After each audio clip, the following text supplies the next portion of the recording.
Imagine the following. The newly elected president of your country makes a huge announcement. Some researchers have found a medical treatment that is going to cure headache. And headache is something very important. According to the World Health Organization, headache touches more than half of the population, with impacts on our private lives, but also on our professional lives, with huge financial costs. Hence, during his campaign, the president promised to solve the headache problem. And you know what? 3 months after the election, he comes on TV and says, we have a solution. We have a medical treatment that's going to cure headache forever. And starting next week, everyone in the country has to take this medical treatment. For 3 months, the best minds in biology, in medicine, have been working so hard, day and night, to create this medical treatment that is going to help everyone in the country. But then the news comes out. This medical treatment has not been tested on humans. We have no idea how this is going to behave. What are the side effects? Would you take the treatment? Fortunately, in most countries, this cannot happen because there is law that enforces medical trials, rigorous testing on a lot of people before having an approval. Why? Because if you don't test the medical treatment, it can impact in a very negative way the lives of thousands and thousands of people. But there are other things that can impact our lives as citizens that are never tested. Think about reforms. Think about policy making. How often do you think your government tests a measure before scaling it to the entire country? Generally, what happens is there is a problem or an issue, and governing bodies in private and public sectors, they say, we're going to try to solve it with the best intentions. So what do?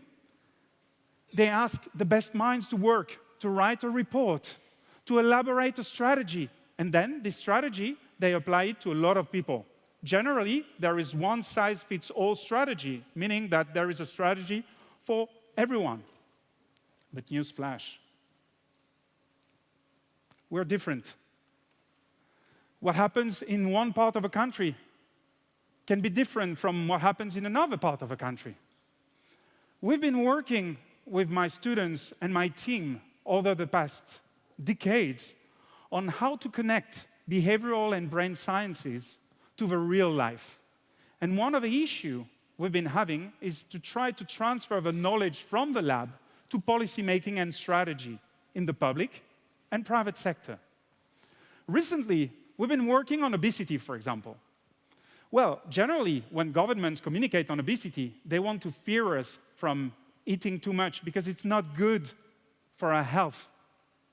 At the same time, the private sector is not selling fear, selling a better world.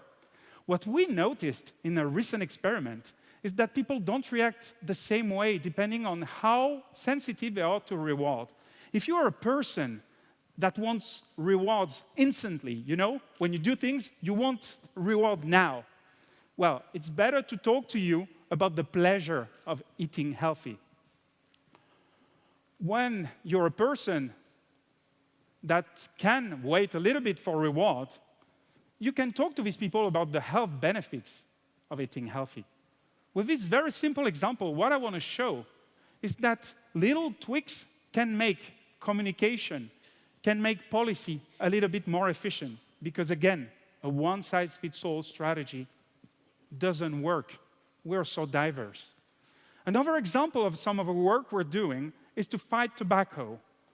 In fighting tobacco, most of the countries in the European Union at the moment have put some text and maybe graphic warnings against tobacco on cigarette packets. We all have an opinion about that, whether it works or not. The point is not to stop a biological addiction with a bunch of images and text. The main point with that at the beginning is to really annoy the cigarette industry. because the cigarette industry spends millions and millions every year in designing packets. So if you have a measure that kind of annoys them, that's a good start. But the problem, again, is in many countries, those images have not been tested on people before being used.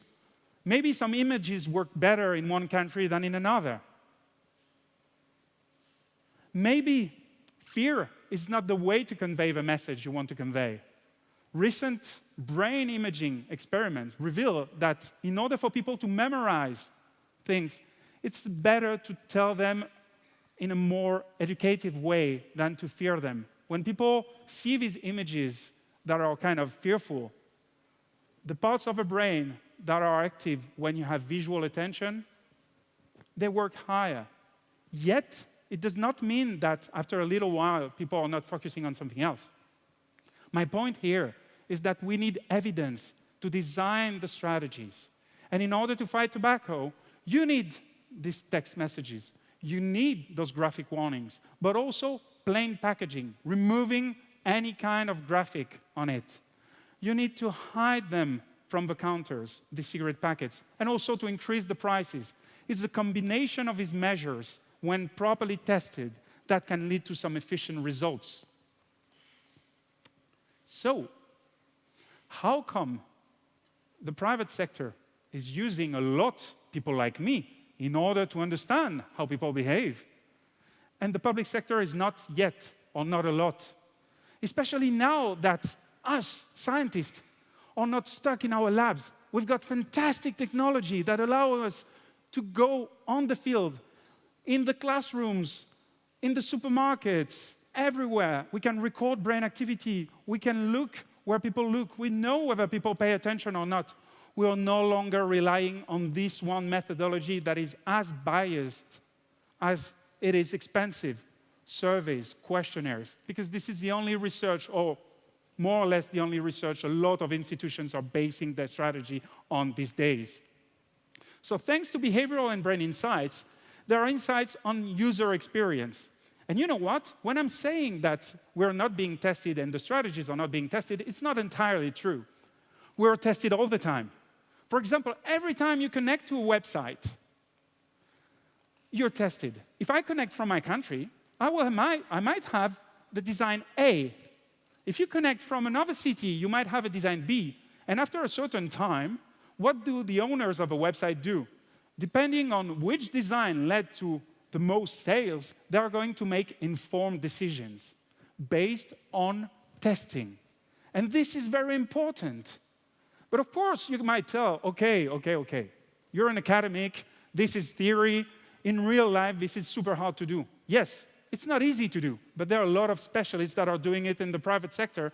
How could we do it in the public sector or other sectors, like NGOs? Let me share with you an example.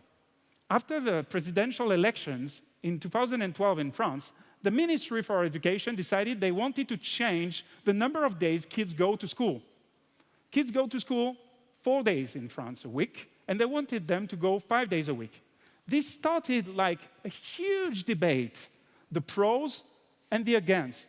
Those in favor were supporting it because the decision to switch from 4 to 5 days was supported by the work of experts, people that have worked a lot on chronobiology, on education, on a lot of other factors, making reports, looking at data from the past in order to make this decision and to enforce this new policy.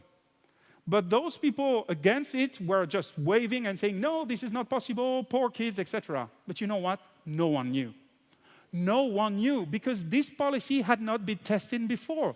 The proper way to know, or at least to make an informed decision, would have been to run randomized controlled trials. What are RCTs, randomized controlled trials? Basically what you do is you take a group of schools, you take like 100 schools, and you do nothing. This is your control group. Nothing happens. You look at it. Then you take another 100 schools, and you tweak a little bit, like you go 4.5 days of a week to school. Then you take another group of schools, and kids go 5 days. And before you start this experiment, you measure how tired they are, their performances at school, their attention level, the impact on the local economy, for example, which they didn't. And then, during the year, you test it, and after the year, you test, and you compare the groups. And after that, you take the tweak, the intervention that leads to something that is the best for the kids. And you make it in an informed way. This is the proper way to do it. Otherwise, it's just intuition. And intuition can be good at start, at first. But what is better than intuition is intuition plus evidence-informed strategies. Yet, we switch from user experience to citizen experience. As citizens, we have a right to have our policy to be the best it can be. It's not only as consumers that we need to be tested, but also as citizens, because it costs a lot of money, and it can change our daily lives. How many reforms are changing your daily life? Don't you think it's important for these reforms to be tested before being implemented? When it's possible, of course. But again, this might sound like very theoretical, but the private sector is doing pretty efficiently on that front, especially the clean tech industry. I was recently in California speaking to some of the top minds in this business, in clean tech industry. And their particularity is these people not only use behavioral insights in order to understand how we behave, they also work with designers, behavioral insights and designers. And let me share with you what a company called Power is doing.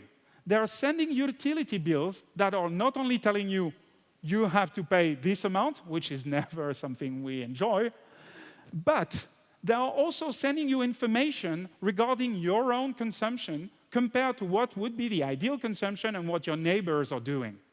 And you know what? By knowing what the neighbors are doing, people are adjusting their behavior. And they work with designers. The designers help them to put the smileys and to show it in a very nice way. It's not your typical boring black and white utility bill. This is one you enjoy looking at, and it provides you information that can make you save a lot of money just by tweaking things, by designing a strategy. Well, not all the governments are informed of that, but there are few governments in the world that are using behavioral insights in order to improve policy. In 2009, I was hired by the Center for Strategic Analysis of the Prime Minister of France in order to lead a program called Neuroscience and Public Policy. This was a world first. The idea was to use behavioral and brain insights in order to inform strategy. So what we did, in a typical French way, was to write huge reports and then to bring these reports to ministries in order to convince them to say, please, let us run experiments to show you that this works. Meanwhile, on the other side of the channel, Prime Minister David Cameron set up the Behavioral Insights team, a group of experts in behavioral sciences and economics that, before writing the reports, run experiments on small samples compared to the population, show that some things were efficient and some things were not efficient. And then, based on the results and the estimate of how much they can save in terms of public money, they went and plugged it to the ministries.